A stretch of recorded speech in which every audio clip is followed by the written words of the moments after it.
Hello friends, चला तर मग आपण आता मिरेविषयी माहिती जाणून घेऊया. एक, मिऱ्याचा उपयोग रोज वापरल्या जाणाऱ्या मसाल्यात होत असल्याने ते सर्वांना परिचित आहेत. दोन, मिरे कर्नाटक व केरळमधील जंगलात होतात. सुपारीच्या वृक्षांवर मिऱ्याचे वेल चढवून मिऱ्याचे उत्पन्न काढले जाते. तीन, मिऱ्याचे वेल अनेक वर्षापर्यंत टिकून राहतात. कलम केल्यानंतर वेल चांगली होते.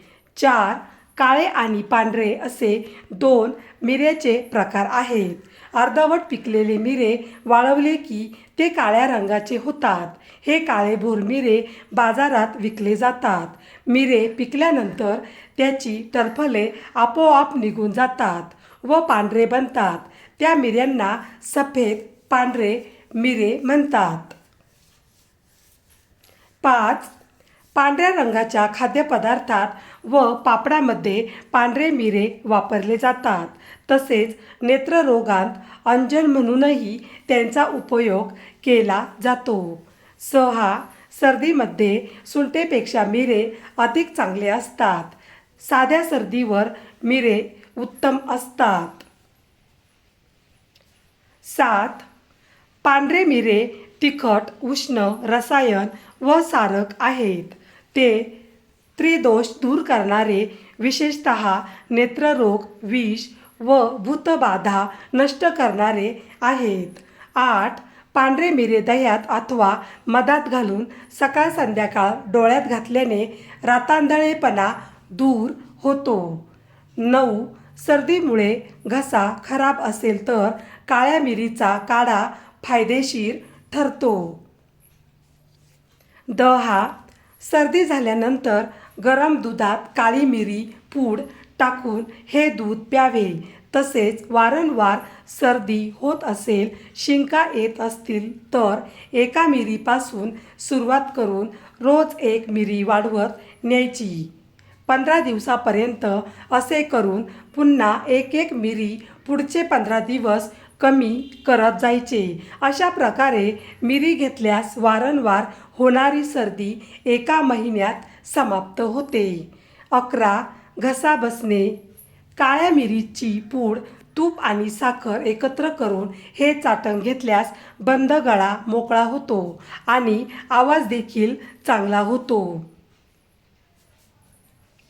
8 ते 10 काळे मिरे पाण्यात उकळून या पाण्याद्वारे गुळण्या कराव्यात. यामुळे गळ्याला झालेला संसर्ग नाहीसा होतो.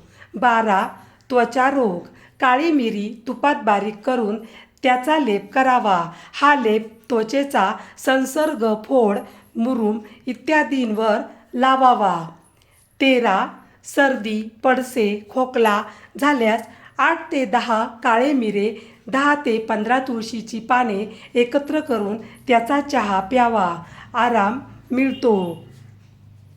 14, 4 ते 5 काळे मिरे आणि सोबत 15 बेदाणे एकत्र खाल्ल्यास खोकला बरा होतो.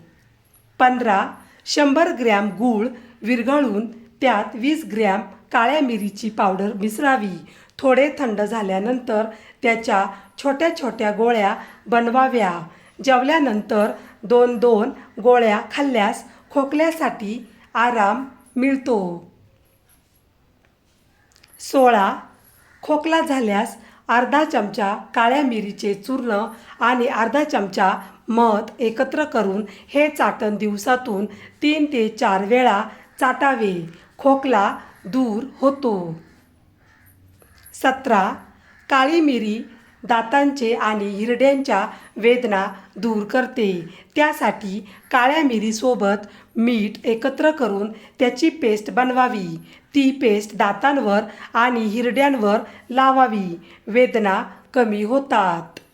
18, ज्या व्यक्तींना वजन कमी करायचे आहे त्यांच्यासाठीही काळी मिरी उपयोगाची ठरते.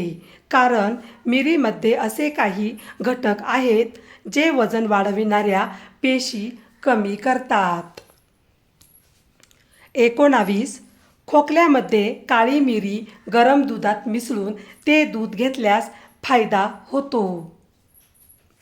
20, कोरडा खोकला झाला असल्यास 15 ते 20 ग्रॅम शुद्ध तूप घेऊन त्यात 4 ते 5 काळे मिरे टाकावेत आणि ते गरम करावेत.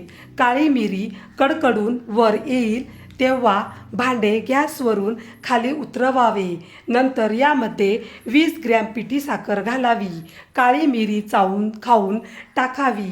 1 तासापर्यंत काही खाऊ नये. ही क्रिया 2 ते 3 दिवस करावी. 21. 2 चमचे दही, 1 चमचा साखर आणि 6 ग्रॅम काळे मिरे बारीक करून हे मिश्रण एकत्र करावे. यामुळे कोरडा खोकला आणि डांग्या खोकला दूर होतो. 22. 1 चमचा मधात 2 ते 3 काळ्या मिऱ्याची पूड आणि चिमूटभर हळद एकत्र करून खाल्ल्यास सर्दीमध्ये तयार होणारा कफ कमी होतो. 23.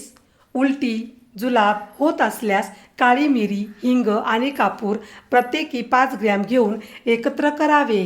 त्याच्या छोट्या गोळ्या बनवून दर 3 तासांनी घ्याव्यात. 24. पोट बिघडल्यास अर्ध्या लिंबवामध्ये मिरपूड आणि काळे मीठ भरावे. लिंबू गरम करून तो चोखावा. आराम मिळतो. 25. नाक बंद झाल्यास छोट्या सुती कपड्यामध्ये दालचिनी, काळी मिरी, वेलची आणि जिरे समप्रमाणात घेऊन त्याची पोटली बांधावी आणि ती नाकाने हुंगावी. यामुळे नाक मोकळे होते. व्हिडिओ पूर्ण बघितल्याबद्दल खूप खूप धन्यवाद. चला तर मग पुन्हा भेटूया अशाच नवीन व्हिडिओमध्ये. तोपर्यंत बाय बाय.